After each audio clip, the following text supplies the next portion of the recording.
अविभाज्य गुणनखंड के रूप में लिखो, ये संख्या लिखी हुई है 140। इसको अविभाज्य गुणनखंड के रूप में लिखना है।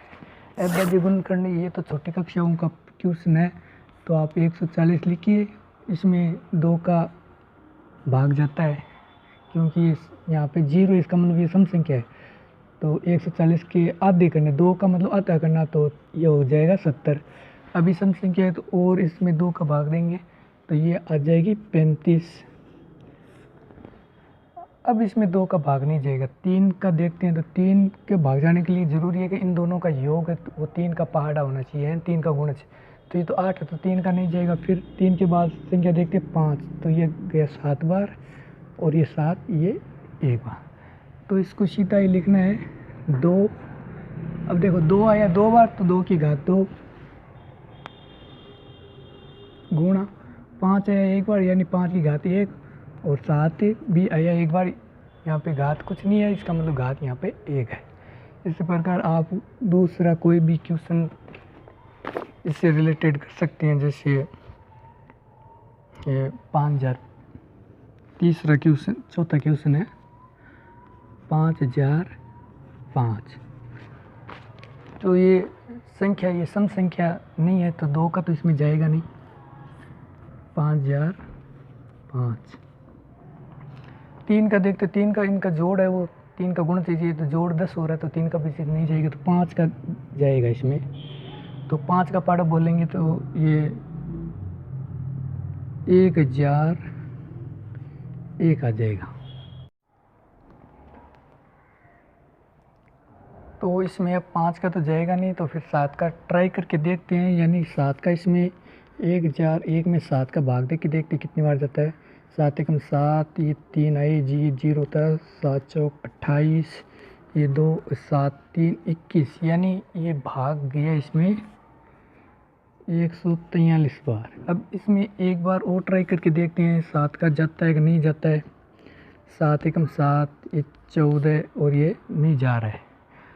तो 7 के बाद अविभाज्य संख्या आती है 11। तो इसमें 11 का भाग दे के देखते हैं। 143 में 11, तो 11 एकम 11, और ये 14 में से 11 गए 3, और ये 3, तो 11 3 33, यानी ये इसमें 11 का भाग जाएगा।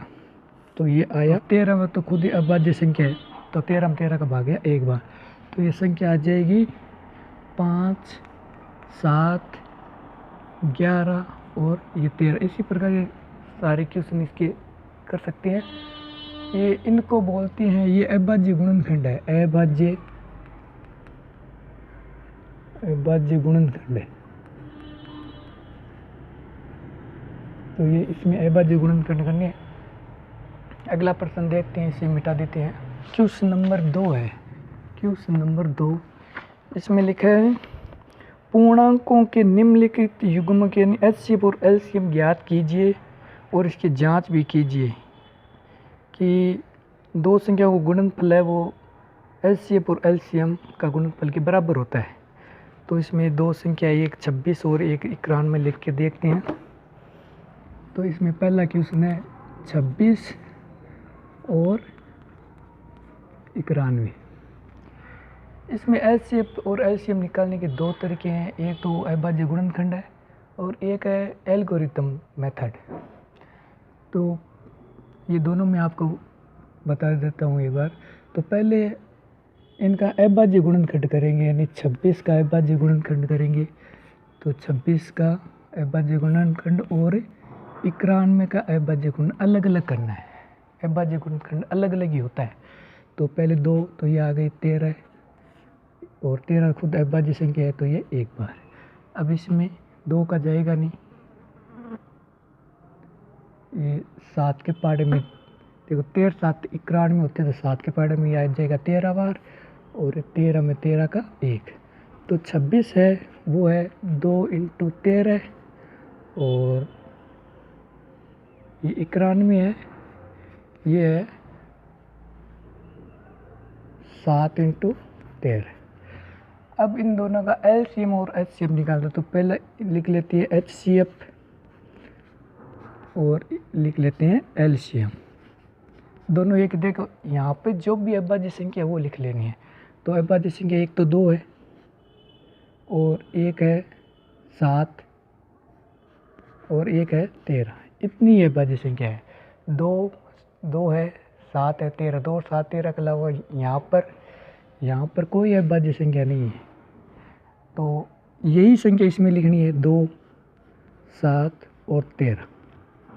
अब करना क्या, अभाज्य संख्या जो HCF ज्ञात करती है तो इसमें H का मतलब हायर है और इसमें लो कॉमन फैक्टर। तो इसमें तो महत्तम यानी ज़्यादा से ज़्यादा, इसमें कम से कम। यहाँ पे हम उल्टा करेंगे कि यहाँ पे तो घात देखनी है सबसे कम, घात देखनी है कम, और यहाँ पे घात देखनी है ज़्यादा। अब देखिए घात कम यानी ये 2 है, इस 2 की घात देखो इस पूरे में, ये पूरा, इसमें देखो घात, इसमें 2 कितनी बार है, 1 बार है। यहाँ पे कोई घात नहीं है, इसका मतलब घात यहाँ पे 1 है। इसमें घात 2 की घात 1 है, लेकिन इसमें 2 है ही नहीं, इसका मतलब 2 की घात 0 है। इसमें 2 की घात 0 है, तो इसमें 2 की घात लिखेंगे 0। देखो इसमें घात, एस शेप में तो घात लिखनी है कम से कम, और इसमें लिखेंगे हम घात सबसे ज़्यादा से ज़्यादा। तो 2 की देख ली। अब देखो 7 की बारी, 7, इसमें 7 एक बार है, लेकिन इसमें तो 7 है ही नहीं, तो इसमें भी 7 की घात होगी 0। अब 13 इसमें भी एक बार है और इसमें भी एक बार है, तो कम से कम एक ही बार है, तो इसमें घात आ गई 1। अब इसमें एलसीएम में देखते हैं, इसमें देखनी है घात सबसे ज़्यादा 2 कितनी बार है। देखो इसमें तो 2 है 0 बार, लेकिन इसमें 2 है 1 बार, तो 1। अब 7 देखनी है, इसमें देखो 7 0 बार है, लेकिन इसमें 7 1 बार है, यानी ज़्यादा से ज़्यादा घात कितनी है, 1 बार है 7। अब 13 इसमें भी 1 बार, इसमें भी 1 बार, तो 13 की घात होगी 1।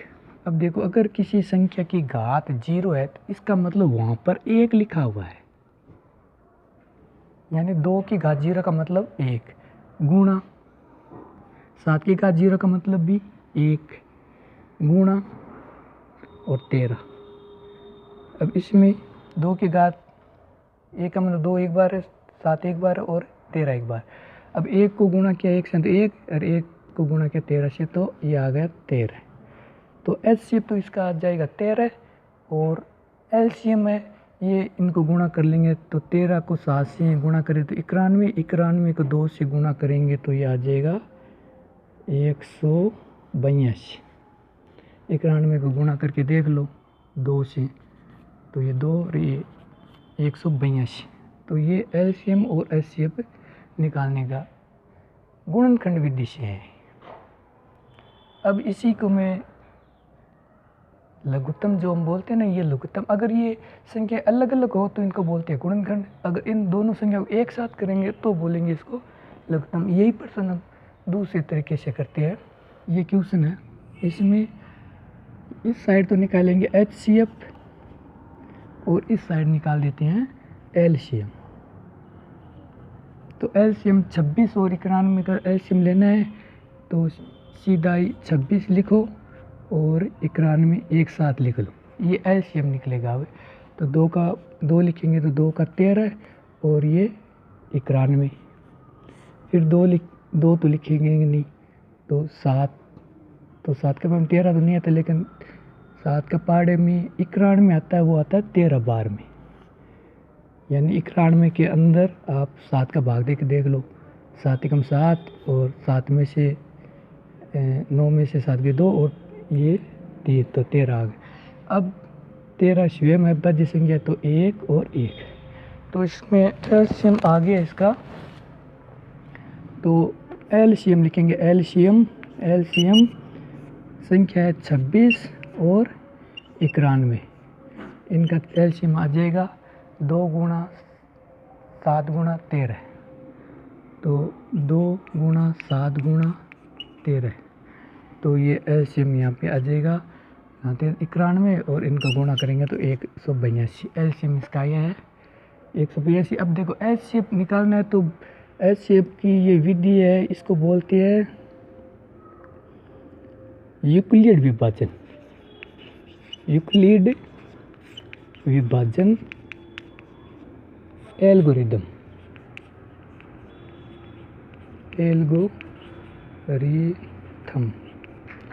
यानी बड़ी संख्या में छोटी संख्या का भाग है। बड़ी संख्या में ये बड़ी एक संख्या है 26, 91 बड़ी है 26 से, तो 26 में भाग देना है। तो 91 में भाग देंगे हम 26 का, तो 26 का पार्ट है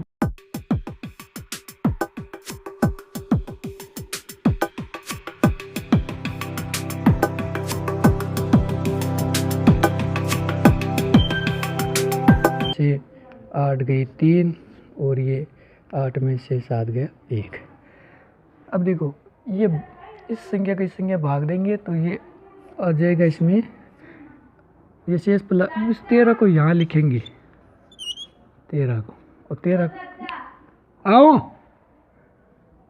13 को इसमें भाग देंगे तो ये 13 2 बार भाग जाएगा, ये 26 और ये शेष पल बच गया 0। जब ये शेष पल है शेष पल 0, तो ये जो भाजक होता है यही हमारा L ये होता है HCF। तो लिखेंगे HCF 91 और 26 का आ जाएगा ये 13। तो इस तरह से HCF निकाल सकते हैं।